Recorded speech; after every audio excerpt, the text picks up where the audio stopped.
Anem a contar quan es van construir estes almacens. Esta era almacén de taronja de Batiste Català.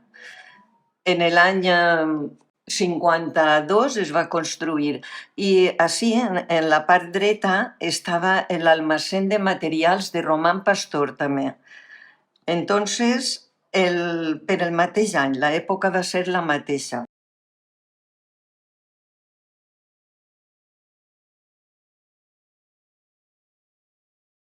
Ara veureu la primera marca que feien, com classificaven les taronges. Per exemple, en l'almacén de mon pare es col·locava una primera marca i una segona. Vos ensenye el cromo que he pogut conservar de la primera marca que, com veureu, està en el Mediterrani, en la mar, damunt d'una ola. Mos duia la taronja, que era la nostra riquesa. En aquell entonces ja sabem que tot el que eren almacens avui, tot això, com aquell que diu taronja i en sobra, però entonces oliva era una de les cunes en la taronja. Com veureu, els caixons que n'hi ha darrere les persones són de madera. Que es trencava una planxeta d'un trosset, pues tenies que tindre tac-tac, martellet i arreglar-los, però els caixons es feien vellets i tots de madera. Seguint lo de Román Pastor, tot això era baix de la via d'entonces, que el tren estava dalt. I continuem les almacens, estaven els germans Fenollar, Diego Verdú, i si us fixeu, allí n'hi ha una ratlla que era el pas nivell, per on passava el tren.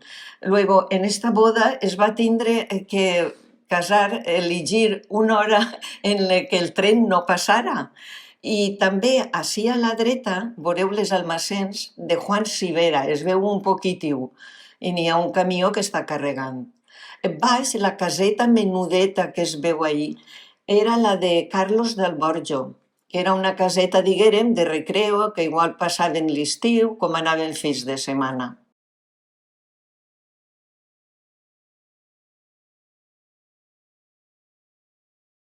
Per a que es fijareu bé, ací estaven els molls darrere.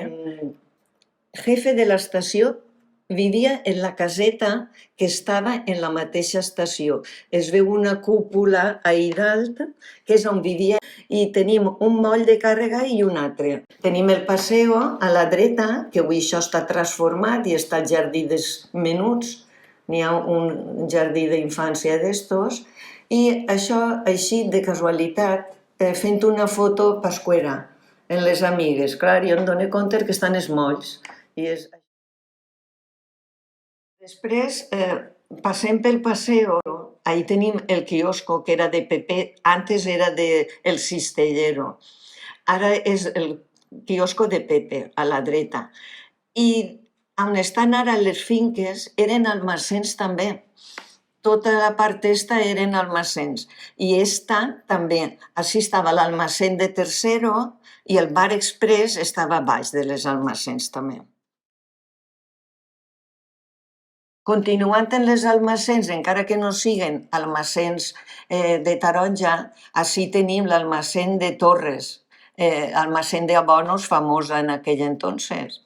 Era l'únic que distribuïa abonos. Després, a l'esquerra, al costat on posa la paret que posa a València, era la botiga de xorro. Els xorros, que després han viscut també tota la vida dalt de la tenda, era una tenda com el xorro de la Bassa i el xorro de l'altre carrer, el carrer de les tendes. Què es venia ahí? Pues de tota classe de botons. Ahí trobaves des d'un clec, un botonet xicotiu, de tot. Ahí, inclús les figures de Belén, quan venia Nadal, els xiquets on anàvem, estaven les persianes del costat, que eren els escaparates, entonces les obrien i posaven tot figuretes de Belén. Així també podrem observar la part de dalt del bar express i algo de la vivienda del jefe de l'estació. La caseta que encara queda algo, un trosset, i on estan ara els taxis, exacte. I ací, este edifici era la Fonda Rius, on venien els viatjants, on s'hospedaven. No n'hi havia altre lloc per a poder-se hospedar.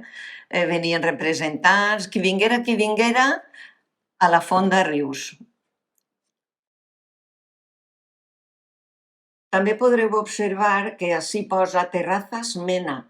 Es dedicava a fer ball els dijous, dissabtes i algun diumenge si no n'hi havia boda, perquè quan hi havia una boda, que era molta gent, doncs s'aprofitava per a les bodes. I com era per dins? Era pista de ball. Per dins era, doncs, inclús ahir anaven, jo he anat amb amigues meues a patinar baix a la pista. Els dies que no tenien res, doncs anàvem, mos deixava l'ama, la mare de Paco Mena, o sigui, l'abuela d'Esmena d'avui en dia, mos deixava entrar en els patins de rodetes, que algun baquet quem, algun no, varios. I mos deixava, va, passeu i podeu patinar, disfruteu.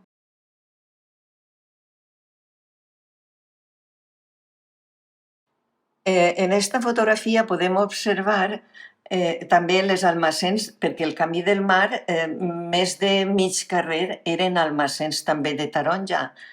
I observarem que aquest almacén, la de Salvadorito García, el SAC, que diem, van fer la vivenda més cap allà.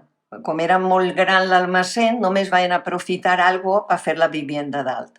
També observareu que en el Camí del Mar, així, tota aquesta zona, ahí estan els pins de Santa Aneta, que avui no es pot veure pi ni res, perquè al fer les edificacions altes, pues ahí es ve completament, anant al mar i pujant, tota la pina, tota.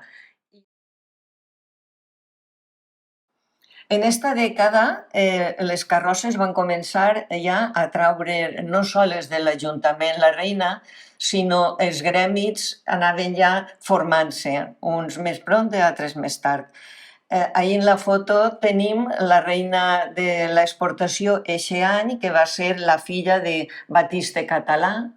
Després, a l'esquerra d'ella, tenim a Rosa Escrivà, la filla de Macario, i a la dreta a Vicentica Salort, filla dels germans Salort, un dels germans. Entonces, en la part de darrere observarem que també van xiques.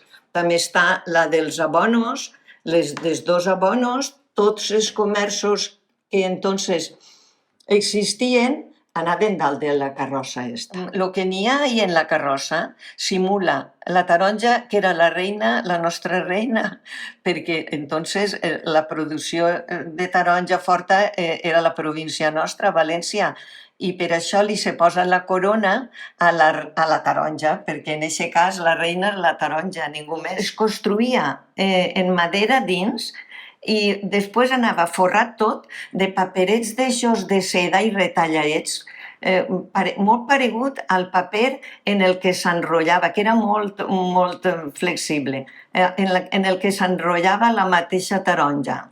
I era col·locar-ho en miquiues, retallar-ho. Este any l'ofrenda a la Mare de Déu del Rebollet es va fer sobre una espècie de tarima que varen posar en el paseo. Crec que va ser el primer any que ho vam fer així a públic, fora, i li oferíem el ram de flors a la Mare de Déu.